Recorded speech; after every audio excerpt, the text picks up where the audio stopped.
This is a preview from one of our hair color master classes. Isn't her hair beautiful? But this is the end of the session, not the beginning. When she walked in, she had this neon green hair color. What we're going to do is remove that, and we're using the Joico Defy Damage Pro Series. It's two parts. The first part you spray on to protect the bonds. The second part, Pro Series Part 2, you apply that after the color process is finished. I'll go deeper into that later in this video. The key to healthy hair color on textured hair is all about protecting the bonds. The image on the left was her hair color the first day we did this neon green.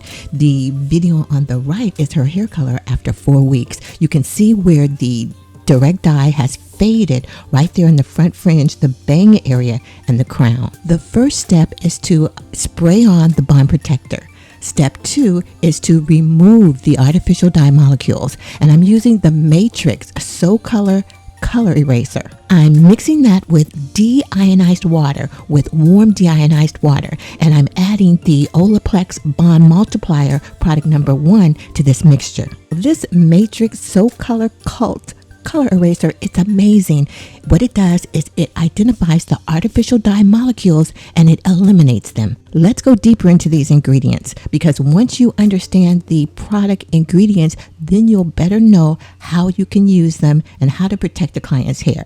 Now, the primary ingredients are the sodium persulfate, the potassium persulfate, and the sodium lauryl sulfate. Now, I know you've heard of the sodium lauryl sulfate. That's what's in those detergent shampoos that will ruin your hair color. The sulfates and the rest of these ingredients are harsh. What they do is they cause the cuticle layers to swell so that the dye molecules can be eliminated. I've been using this product on my hair color clients for almost 10 years. I use this product on my hair color clients when I want to change the hair color tone, when I'm giving them a hair color touch-up, or if it's a new client and I don't know what color she's previously had on her hair. It's really easy to use. Like I said, you mix it with deionized water and you wait between 5 and 30 minutes for the dye molecules to be removed. Now, if you're using an oxidative hair color, that's a hair color that's two-part, where you need to use a developer. Now, direct dyes are semi-permanent hair colors, and direct dyes, they're your Adore, your beautiful browns,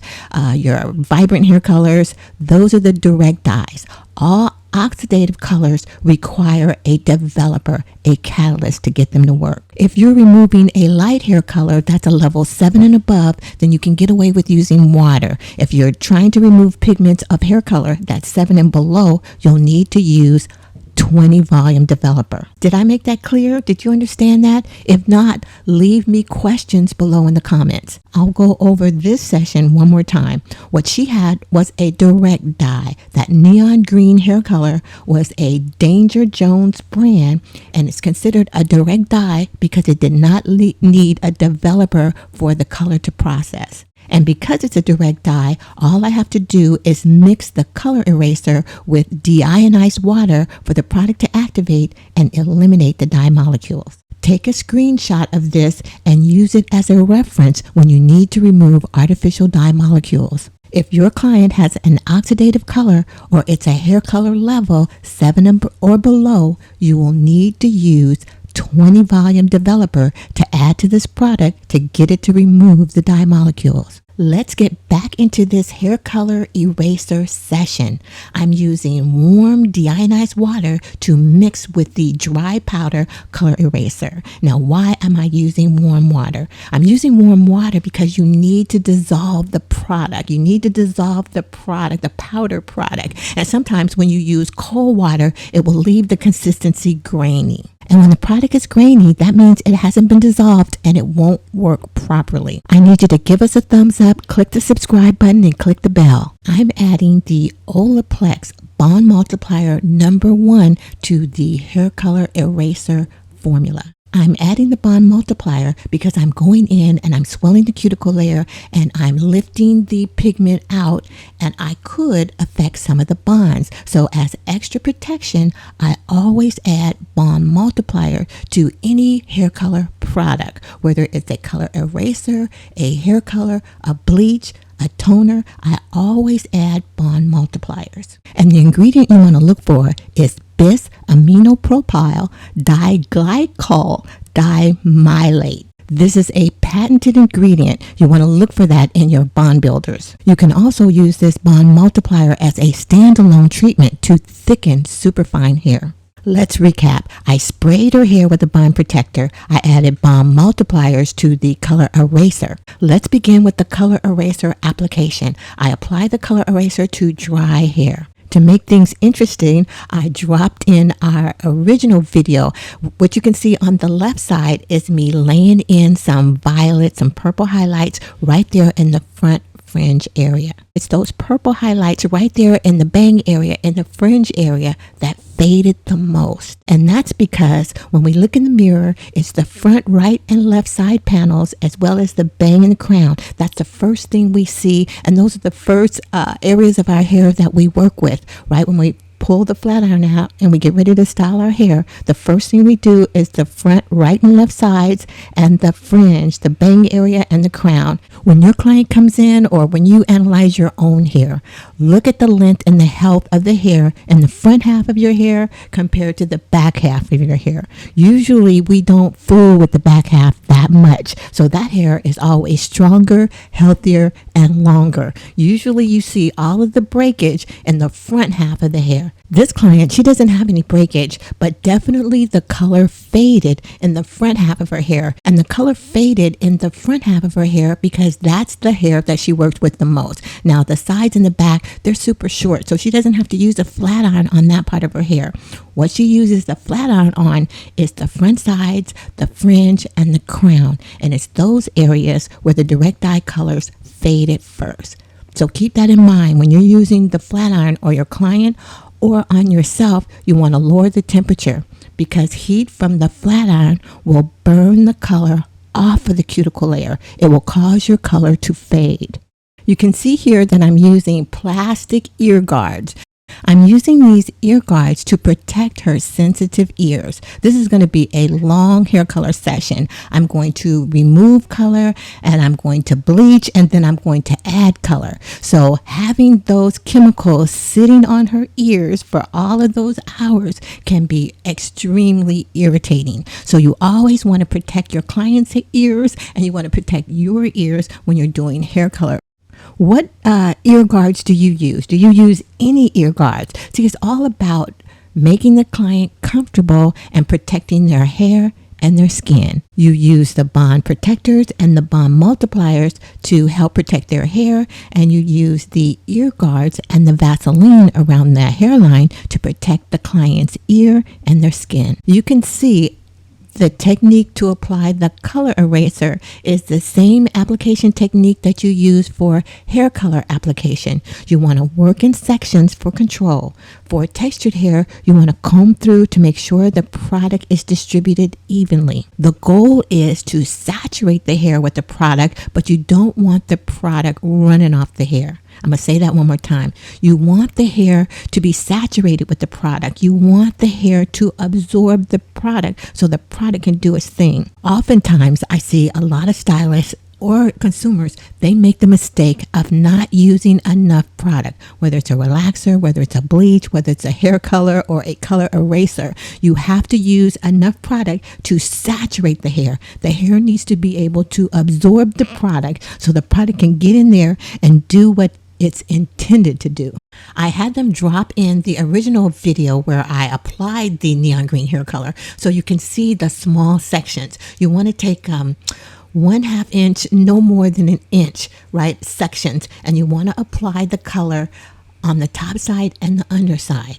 And it's the same way when you're using the color eraser. You want to apply the color eraser in thin sections. You want to apply it to the top side of the hair and the underside of the hair. You want to make sure that the hair is saturated with the color eraser. You don't need to use a plastic cap. You don't need to place the client under a dryer or a heat lamp with the color eraser. You just leave them at room temperature without a plastic cap from 5 to 30 minutes, and the product will, like magic, just eliminate the color molecules. This isn't like a bleach because bleach has ammonia persulfate, and this doesn't have ammonia persulfate, but it will eat into the natural pigments if you leave it on long enough and you apply it directly to the new growth. Now that's what I did in this situation, because after I remove this neon green hair color, I'm going to go in and I'm going to give her a bleach touch up, and then I'm going to tone her to that beautiful violet blonde hair color you saw at the beginning of this video. I know it's a lot of steps, but to get beautiful, healthy, professional hair color, you have to go through all of these steps. When you skip a step, that's when your client or you end up with hair breakage. I use a lot of professional terms and sometimes I don't explain them, so I want to break this down. When I'm talking about the nape section, you can see that's the lowest part in the neck, right? We call it the kitchen. And then up above that, it's called the back section. Now the nape and the back section, usually those are the kinkiest. As you move forward towards the top, the curl pattern will loosen out a bit. So once you get up to the top section, the crown, and the side section, you'll find that the hair is looser. The curl pattern is looser than the curl pattern in the nape. Or you'll find that the hair in the nape, the curl pattern is loose, and as you move forward towards the crown area, the hair gets kinkier. That's why I always refer to our hair as multi-textured hair, because oftentimes on one head of hair, you'll have many types of texture. No hair just has one texture throughout. Think about your own hair. The texture around the edges is different from the hair in the crown. We've finished the color eraser application. We're going to process for 20 to 30 minutes, and timing starts after the application is complete. I'm going to say that one more time. Timing begins after the application is complete. Don't begin timing as soon as you start the application. Once you finish the application, no matter what product it is, timing begins once you finish the application. And you can see here that the color eraser is already doing its thing. What it's actually doing is removing the direct dye hair color off of the cuticle layer. You see, direct dyes, they don't have a developer, they don't have a catalyst, so all they can do is sit on the outside of the hair. That's why it's so easy to remove them. Once again, if you use a non-oxidative color, something that doesn't require a developer, it's very easy to remove the color and change the client's tone. I included the diagram of our hair on the left side so you can see exactly what I'm talking about. Temporary colors, semi-permanent colors, those manic panic colors, direct dyes, they sit on the outside of the hair, on the cuticle layers. When you get into permanent hair color and bleach, then that goes beyond the cuticle layers. That goes inside the hair to the center, to the cortex layer. And all along the way, there are bonds. There are bonds within the cuticle layer. There are bonds within the cortex layer. So that's why all throughout this process, I use bond protectors and bond multipliers, because they're all intertwined. The pigments, the disulfide bonds, the ionic bonds, the hydrogen bonds, the keratin bundles, they're all intertwined. When you go in to affect one, you always affect the others. You can't go into the cortex to eliminate pigments using bleach and not affect the keratin bundles or the bonds. It took me approximately 8 minutes to apply the hair color eraser, and it's been processing for approximately 20 minutes, and it's almost done. When I'm finished, I'm going to shampoo the color eraser out with the B3 Color Care shampoo. It's a gentle shampoo that cleanse thoroughly without stripping. After the shampoo, I'm going to apply the Olaplex Bond Perfector number 2. Typically, you don't have to shampoo the hair before number 2 bond protector, but because the color eraser is caustic, I always shampoo that out. After the Bond Perfector has finished processing, I rinse that out and I use the Joico Defy Damage Pro Series number 2. It's a bond strengthening color treatment that I leave on for 10 minutes. And this is her hair after all of the green direct dye hair color has been eliminated. Look how beautiful her hair is. Now let's back up. The hair on the left was the neon green by Danger Jones direct dye hair color, and the hair on the right is after we eliminated that neon green using the Matrix color eraser. Look how amazing that is. It's like magic. I need you to click that subscribe button and click the bell, because our next video will be the bleach touch-up and the toner to achieve this beautiful blonde pixie. Let's do a recap. This was her hair when she came in. It had been about 4 weeks since she had the Danger Jones direct dye hair color. This is an exact example of a hair strand cut in half. You can see the cuticle layer, the cortex layer, and the medulla. The Danger Jones hair color set on the outside of the hair on the cuticle layer. The bleach that I'm going to use to go in and give her a touch-up, that's going to go into the cortex layer. Our cortex layer contains the pigments, the bonds, the lipids, and the keratin bundles. So when you go in there to affect anything, you affect everything. And that's why I always finish and send the client home with our nourishing lipid serum. It's organic and mimics our natural lipids. 100% natural, a lightweight oil. You can apply it after you use the flat iron. You don't want to apply it before you flat iron the hair because I don't want you to fry the hair. Look how amazing her hair looks. I want to recap. To achieve this hair color, I used the color eraser to remove the existing toner in her hair, which was the neon green. All throughout the process, I used bond protectors, bond multipliers, and bond strengtheners. After that was done, we were left with new growth. She had about ½ an inch of new growth. I went in with the bleach and a bunch of more bond multipliers and bond protectors to achieve this healthy, shiny blonde hair color. That's why ladies with blonde hair always look expensive, because to maintain the blonde hair, it is expensive. It costs a fortune for the hair color products I use and the bond multipliers and the bond protectors, but they work. Please hit that subscribe button, click the bell so you can see part 2. We're working on the video that shows you the bleach touch-up and the toner to deliver this beautiful level 10 blonde hair color. And also go to our platform at beautywellnesshaircare.com. You can find all of the products that I use on my clients there. The bond protectors, the bond multipliers, the hair color products, the developers. Everything is on our platform at beautywellnesshaircare.com.